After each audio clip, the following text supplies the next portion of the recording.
Wasserman alav shalom was a fire.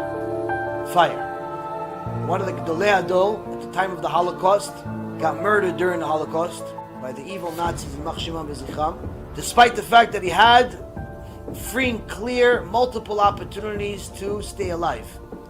He was actually in America visiting when the Holocaust broke out, the war broke out.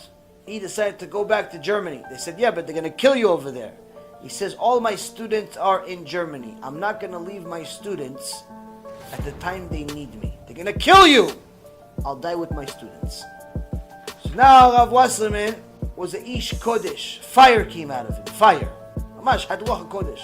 Before this murder, he was one of the Gedolei Adol, and at one time was looking to raise some money. It was very, very poor situation for his yeshiva. He was looking to raise money. He asked somebody in America if he could help him, join forces with him. He said, of course, Gedolei Adol, anything you need. So the two people told him, listen, Kvod Harav, there's an easy solution. His name is Philip Goldman. His real name, his Jewish name, is Pinchas. But Pinchas became Philip. Why? Pinchas used to be a Talmid Yeshiva in Rav Wasserman's class. They grew up together. But after he left Yeshiva, he also left the Torah, went into the business world. Satan gave him a ton of money, and he made it huge in the textile business, clothing.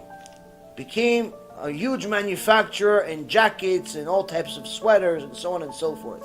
He says, Kvod Harav, you're connected to him somewhat. If you go to him, he's multi-millionaire. If he gives you 1% of what he makes a month, your yeshiva doesn't need any more money. 1%, forget, 1% of 1%. He gets so much money. So, oh, okay, so let's go. What's the problem? He goes, no, you have to go by yourself. Why? He doesn't give, and he's a kofir. Not only he doesn't give, he's a kofir. Hates it. Hates Torah, hates it. No problem for yeshiva, for Talmidei Chachamim, to save my students, no problem. He was willing to sacrifice his life for his students. You think he's not going to sacrifice his honor? And we saw he's willing to sacrifice his life for his students because he actually did it. A lot of people say it, but they don't do it. He did it. Anyway, he said, okay, give me his phone number. He gives a phone number, he calls his office. Hi, I'm looking for Philip. Philip himself answers. And Siyat Dishmaya would have it, Hashem would have it. Philip answers the phone. He says, Rav Wasserman? Elchonon? You're calling me? What are you doing in America? Because I came to visit you. Come, please, come. Kvod Harav, come, please. He's saying, Gedolei Adol came to my house. He's coming, please, come. He comes to his office, big. He had a big, fancy schmancy office in Manhattan. He comes to his office, and Philip shows him his stuff. Look what I made of myself. After he shows him his glory, no, and you, Elchonon, what have you done? He says, well, me, I studied over here, and then I studied in this Rebbe. Eventually I went to study under the Chafetz Chaim, became one of the Chafetz Chaim students. And then after that, I opened my yeshiva. And then my yeshiva, I have such and such students.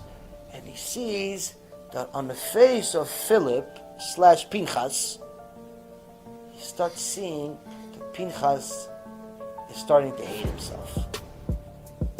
Why? Because Pinchas sees that his world is this, but he has no Torah. He used to be in the same class as him, but there's no Torah. So Pinchas says, okay, so, Tzaku Baruch. Okay? So, Kvod Harav, why'd you come? Why'd you come to America? So I came to see you. Kvod Harav said that you came to see me. No, why? Why'd you come to see me? There's no way. You came all the way from Lita over here just to see me. Okay, no, I'll tell you the truth. My jacket, one of the buttons on my jacket, it's coming off a little bit. And if someone sees the button fall, it's like Chilul Hashem. Philip looks at Rav Wasserman, says, where? Button? Yeah, the button. Look, the button. See, it's falling off. The button over here is falling off. You came all the way from Lita for the button? He goes, yeah. He goes, you think I'm a fool? He goes, no, I'm a fool. What, the button? Look, the button is falling. What? The button is falling. It's Chilul Hashem. You have somebody? Can you help me, please? Can you do me a favor? Help me with the button? He doesn't know what to do with himself. He goes, yeah. He tells one of his employees, come, fix his button. 2 seconds later, he fixes the button. He goes, okay, fine, the button. But Bemet, why'd you come here? He goes, that's it. Baruch Hashem, thank you very much. That's it.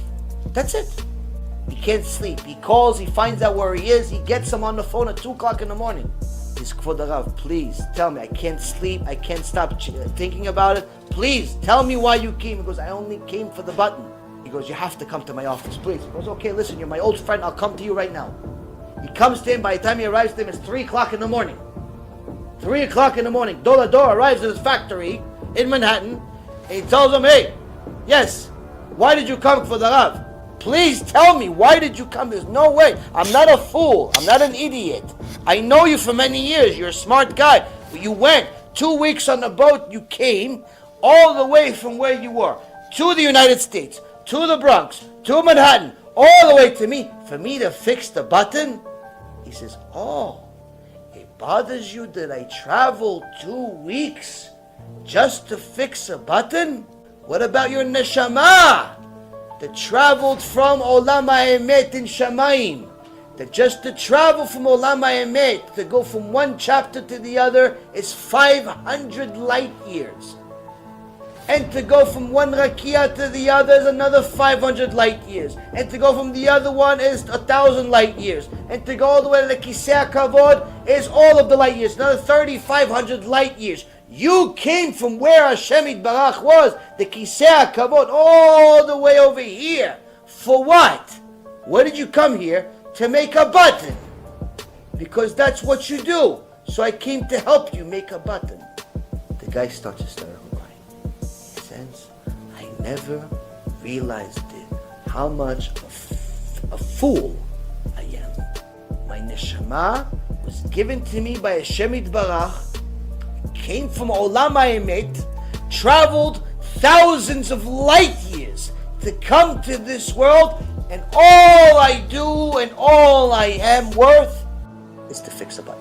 From that moment on, Wasserman's yeshiva never had money problems. And that person did tshuva. Why? Because he realized that without living Torat Emet, you, my friend, are a button. Just a button. The real tzaddikim, they don't accept money from just simply everybody. And not everybody could donate for real mitzvot, for real Torah, for real kiruv. Not everyone has the merit. Many people donate to the Red Cross, to the church, to the family zoo, to save the dolphin, for all types of rescue plans, of maybe rescuing a horse in the middle of Tennessee that's limping. But to save Jewish neshamot, not many people donate. Why? Because they have the merit of a button. They may have the bank account of Rockefeller, but the merits of the button. We have to look in the mirror every day and ask ourselves, am I more than a button? I have to read this Mishnah over and over and over again until the Juvah. Why? Because I haven't succeeded in becoming the best Talmid. What's the best Talmid? He's the one that's able to look at everything, take out the falsehood, and only stay with the Emet.